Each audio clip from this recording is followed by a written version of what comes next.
नमस्ते, मैं डॉक्टर भगीरथ हूँ और आज हम लोग बहुत ही इम्पोर्टेंट सब्जेक्ट के बारे में बात करेंगे और वो है शुगर स्पाइक। तो ये शुगर स्पाइक होता क्या है, ये क्यों होता है और उसको कैसे कम करें, ये आज का टॉपिक है। और होपफुली ये टॉपिक सुनने के बाद जो डायबिटिक है, प्री डायबिटिक्स है, तो जो जिनको शुगर की बीमारी है भी नहीं, उनके लिए भी बहुत ही इम्पोर्टेंट इन्फॉर्मेशन मिलेगी। ये मेरी दिली तमन्ना है।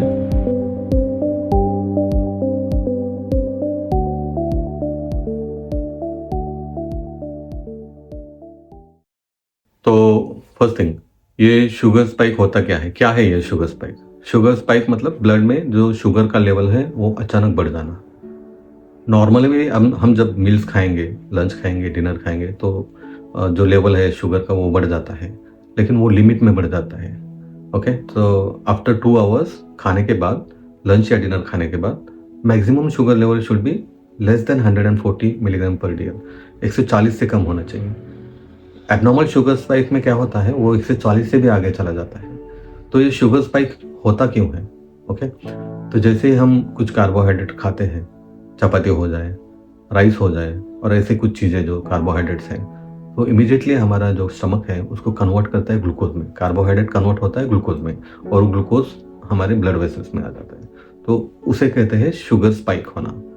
और वो जो नॉर्मल है वो 140 से कम है, उससे अगर ज़्यादा बढ़ गया है तो उसे एबनॉर्मल शुगर स्पाइक कहते हैं। एंड ये कॉमनली प्री डायबिटिक्स और डायबिटिक्स में दिखता है। प्री डायबिटिक्स में इसका लेवल 140 टू 199 mg तक जा सकता है और डायबिटिक्स में ये 199 से भी आगे क्रॉस हो सकता है। ओके, सो सेकंड क्वेश्चन, ये एबनॉर्मल शुगर स्पाइक क्यों होता है? नॉर्मल तो समझ में आया कि खाना खाने के बाद 140 तक चला जाएगा, लेकिन ये अबनॉर्मल क्यों होता है? 140 से भी क्रॉस होता है, डायबिटिक्स में 199 से भी आगे चला जाता है, ये क्यों होता है? तो जैसे इसका मेन रीज़न है insulin resistance in case of diabetics और प्री डायबिटिक्स। जो इंसुलिन है वो कंट्रोल करता है कि ब्लड में शुगर कितना होना चाहिए और मसल्स और अदर ऑर्गन्स में कितना जाना चाहिए। अगर इंसुलिन अगर असमर्थ रहा कि ब्लड का शुगर एंड ऑर्गन्स में, दूसरे ऑर्गन्स में भेजने के लिए, तो इसको इंसुलिन रेजिस्टेंस कहते हैं। इंसुलिन का काम थोड़ा कम हो गया, इंसुलिन काम करना बंद हो गया। इसके बहुत विविध कारण, विविध रीजंस हैं। सेकंड थिंग इज, अगर अचानक बहुत सारे कार्बोहाइड्रेट खा लिए हम और स्वीट थिंग्स, स्वीट डिशेस बहुत खाए। थर्ड थिंग इज, अगर एम्प्टी स्टमक में बहुत सारे कार्बोहाइड्रेट खा लिए। और लास्ट वन इज, अगर आप कुछ मूवमेंट नहीं करेंगे, सेडेंटरी लाइफस्टाइल रहेगा, कंप्यूटर डेस्क पे बैठे रहेंगे खाना खाने के बाद, तो ये कुछ रीजंस हैं जिसके कारण शुगर स्पाइक होता है। So coming to the most important part of this video, ये शुगर स्पाइक है, हमें पता चला अभी का क्यों होता है, कैसे होता है, लेकिन इसको कम कैसे करें, that is the most important thing. Okay, तो इसके लिए दो चीज़ें हैं, एक तो खाना खाने के पहले और खाना खाने के बाद। तो हम शुरू में खाना खाने के पहले हम क्या कर सकते हैं उसके बारे में बात करेंगे। तो खाना खाने के पहले हम ये कर सकते हैं कि खाना ही थोड़ा कम खाएं। जो कार्बोहाइड्रेट है उसकी जो क्वांटिटी है वही अगर कम करेंगे हम, तो जो ब्लड में शुगर है ऑटोमेटिकली वो ही कम हो जाएगा। वो कैसे करें कम? तो थोड़ा पोर्शन साइज कम करें। लंच में अगर आप बड़ा वाला प्लेट यूज़ करते हैं तो थोड़ा छोटा वाला प्लेट यूज़ करेंगे, तो ऑटोमेटिकली थोड़ा खाना भी कम जाएगा, तो शुगर भी कम हो जाएगा। I know it is very easy said and done, but ये वन ऑफ द उपाय है। सेकंड थिंग इज, आप जो खाने का क्रम है वो चेंज करिए।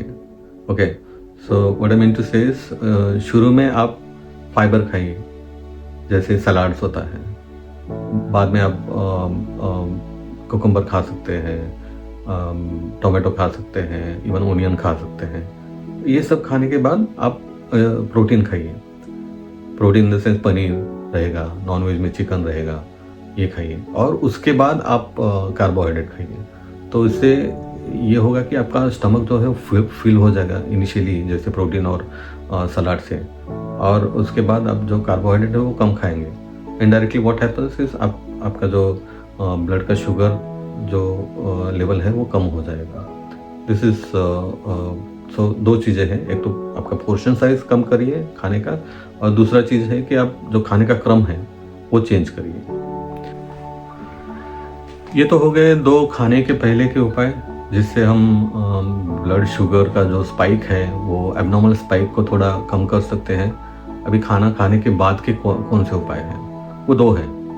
एक तो आप जैसे ही खाना खाएंगे तो आप बैठे मत रहिए। आप जैसे सेडेंटरी लाइफस्टाइल जो है वैसे आप सोफे पे या चेयर पे या बेड पे बैठे मत रहिए। आप इमीडिएटली विदिन 10 to 20 मिनट्स आप वॉक करना चालू करिए। आप वॉक करना is very important. So may be minimum 20 minutes तक आप ब्रिस्क वॉक कर सकते हैं। तो उससे होता क्या है कि आपके जो मसल्स है, बड़े मसल्स हैं, जो पैर के मसल्स हैं, हैमस्ट्रिंग्स है, काफ मसल्स है, वो काम करना चालू हो जाएंगे। और वो जैसे काम करेंगे तो उनको काम करने के लिए तो ऑफकोर्स उनको ग्लूकोज लगेगा। तो ग्लूकोज कहाँ से लाएंगे? ग्लूकोज वो अपने ब्लड स्ट्रीम से लाएंगे। जो स्पाइक हो चुका है ऑलरेडी, जो स्पाइक हो रहा है, उससे वो शुगर निकाल के लेंगे। तो एक थोड़ा टेक्निकल है, लेकिन एक GLUT4 रिसेप्टर रहते हैं मसल्स में। तो मसल से वो GLUT4 मसल्स के जो रिसेप्टर्स है वो एक्टिवेट हो जाएंगे जैसे आप मसल वॉक करना चालू करेंगे। तो वो it acts like a feeder of glucose. तो ये खींच के लेंगे जो ब्लड वेसल्स से जो ग्लूकोज है वो अंदर खींच के लेंगे। तो ऑटोमेटिकली क्या हो जाएगा, अगर वहाँ से हम ग्लूकोज निकालेंगे, मसल में डालेंगे, तो जो स्पाइक है वो कम हो जाएगा। ओके, अभी ये तो बहुत ही सिंपल वे है। इवन इफ आप अगर वॉक नहीं कर सकते, आप ऑफिस में हो, आप कुछ वॉक नहीं कर सकते, फिर भी एक उपाय है। अब जैसे ऑफिस की चेयर पे बैठते हैं तो आपकी आप जस्ट एंकल रेस करिए, जैसा हील जो रहता है वो ऐसा रेस करिए। इसका मतलब आप एड़ी थोड़ा ऊपर उठाइए। इससे क्या होता है कि काफ मसल जो है वो कॉन्ट्रैक्ट हो जाता है और वो भी काम करने लगता है। ये तो इतना नहीं है कि जैसे आप ब्रिस्क वॉक करेंगे, लेकिन एटलीस्ट 10 to 20% ये भी हेल्प करेगा। तो आप ऐसे एंकल रेस करते रहिए जिससे काफ मसल कॉन्ट्रैक्ट हो जाएगा।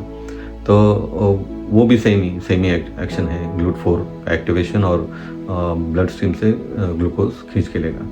तो ये कुछ पोस्ट पैंडल खाना खाने के बाद के दो उपाय हैं, और खाना खाने के पहले के तो ऑलरेडी मैंने बता दिया। Okay, so just summarising in short, हमने इस वीडियो में ये देखा कि ग्लूकोज स्पाइक होता क्या है, क्यों होता है, और इसको कैसे रिड्यूस करें। दो प्री पैंडल, जैसे खाना खाने के पहले दो चीज़ें और खाना खाने के बाद दो चीज़ें। आई होप ये हम सब लोग हमारे घर में इम्प्लीमेंट कर सकते हैं। It is quite simple to use this methods. तो आई होप कि आपको इससे फ़ायदा पहुंचेगा, और इन चीज़ों से आपको ग्लूकोज स्पाइक कम करने में थोड़ी हेल्प हो जाएगी। Thank you very much, see you letter.